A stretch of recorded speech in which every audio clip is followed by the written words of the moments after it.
Esatto, nero su bianco non c'è nulla. Allora, di pie intenzioni o di pezzi di carta che non contano niente dal punto di vista di decisioni prese, ne abbiamo avuti tantissimi in questi anni. Io ho sentito tanti bassanesi e tante bassanesi in questi giorni e mi pare che la preoccupazione più condivisa sia proprio, lo dico con un'espressione un po' come dire, colorita, di non essere becchi e bastonati.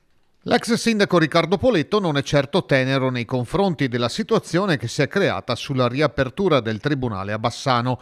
Alla città e al suo comprensorio la circoscrizione giudiziaria è stata tolta da più di un decennio, ma nel frattempo c'è una bella addormentata che è la sede di via Marinali. Il Consiglio Comunale aveva approvato all'unanimità una mozione che chiedeva tempi precisi per utilizzare quegli spazi.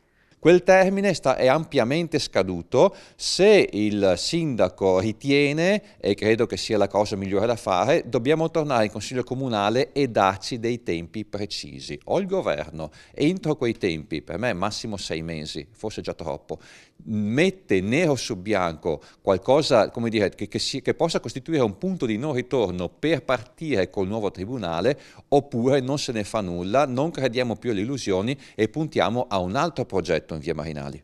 Nel complesso risico degli edifici pubblici da sistemare o riutilizzare, il tribunale è una pedina importante.